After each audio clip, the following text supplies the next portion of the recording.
Hello everybody and welcome back to yet another review and to day 20 of 25 Days of Suggestions 2022. It is crazy, it's already day 20. I'm excited for today because today is my final day of classes, and then I have my winter break. If my voice sounds kind of weird, it's because I'm recording this at 9 in the morning because I got to go to school in a few hours and take my last final, and then I am off of school. The next semester for me doesn't start until like January 22nd, so I'm very excited to have a whole month off and of course to have Christmas in just a few days. Today, of course, we're going to be taking a look at Mud Racer Lightning McQueen as requested by Train Brain. Thank you so much for the suggestion as always. Looking back, the XRS is sort of a weird time in the Cars diecast line. It wasn't very long-lived, especially not as long-lived as the TROC.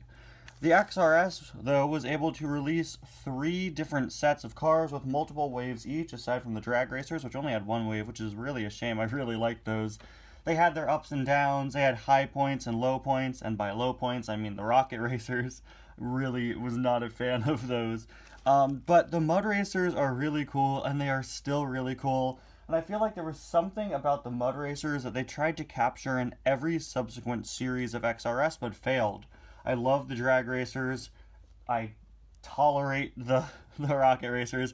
But the Mud Racers, see, every XRS car was priced a little more than regular singles. I believe they were $6 compared to the typical 4, and that made sense for these because they're pretty big. If you just bring in a regular old Lightning, let's see, I just got Dirt Track McQueen over to my side here, that is significantly larger, so this is sort of a middle ground between a regular release and a deluxe, so pricing it a bit more definitely made sense.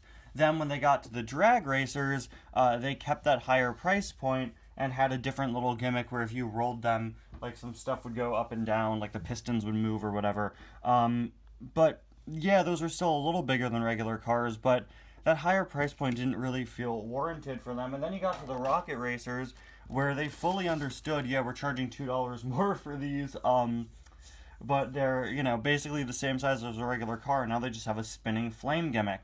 So they included pit stop barriers with those. Because typically when a car includes an accessory, they raise the price by $1.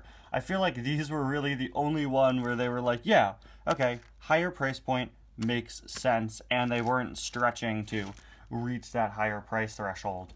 Anyway, before we take a closer look at Lightning here, we got to open up day 20. Where are you, day 20? This should be easy. There are only a few days left. 20. Does anybody see day 20?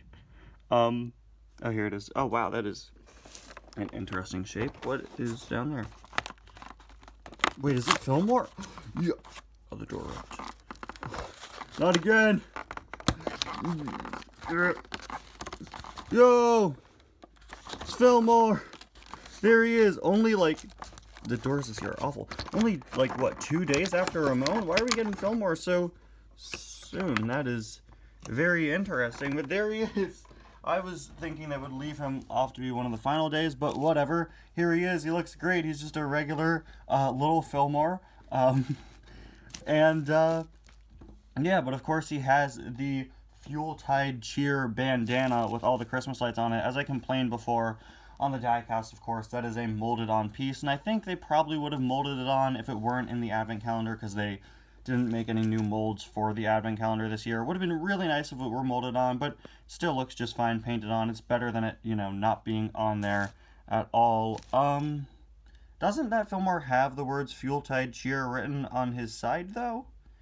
So I guess it's sort of like Ramon is the most faithful adaptation of these. Sally's sort of halfway because she doesn't have her earmuffs. And Fillmore, I guess, is sort of a half adaptation. He's a bit more of their own Christmas Fillmore design. I wouldn't necessarily pin that as an inaccuracy, but yeah, very interesting. Would have been nice, I guess, if he had that Fuel-Tide Cheer writing, because he does look like a pretty normal Fillmore, except with the string of lights and the white wheels, but still, he is a very nice one, and it's always cool to get new variants of Fillmore, whether they be mini racers or 155 scale. Love collecting Fillmore, one of my favorite characters to get variants of. Anyway, that was a nice surprise. which means the next few days of the advent calendar are going to be pretty disappointing, just saying. Moving on to XRS Lightning, I've heard some people before say that this may very well be, this top part of Mcqueen, the most accurate Lightning McQueen diecast mold, and honestly, you guys might be right. I'm pretty sure someone on my Discord server said that, I think. And yeah, this McQueen mold is a bit bigger than your typical McQueen.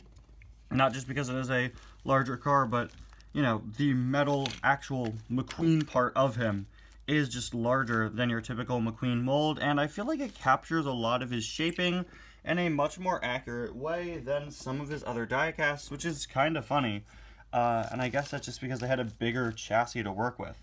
Got the XRS logo there, number 95. Love the Mud Racer logo, very cool. 95 painted in black, which is also very cool. Of course, if you didn't know, these guys have working suspension, so you could have him move back and forth, do a little dance. If you want to recreate the scene where he sings to Cruise in Cars 3, be my guest. Very nice mud detailing on the wheels. I wish they'd done something like this for the Salt Flats cars, but they did this for Griswold, actually. But I really like that more sort of realistic looking mud splatter design. He still has his secondary sponsors off to the side, Octane Gain, RPM, Revolting, and Clutch Aid. Very clever that piston cup is missing because it's the XRS, not the piston cup. Although I believe at least one of the XRS Mud Racers has a piston cup logo by accident. I want to say it's Storm.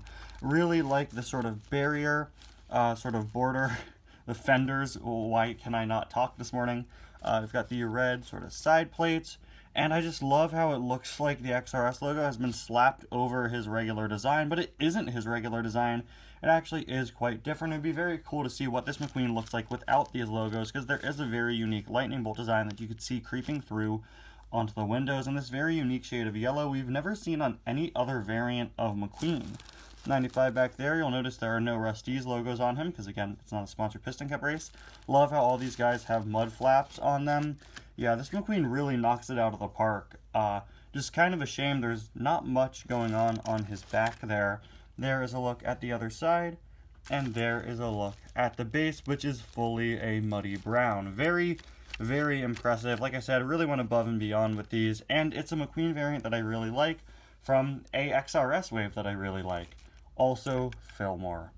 Anyway, guys, thank you so much for watching. I'll see you guys again next time. Bye now.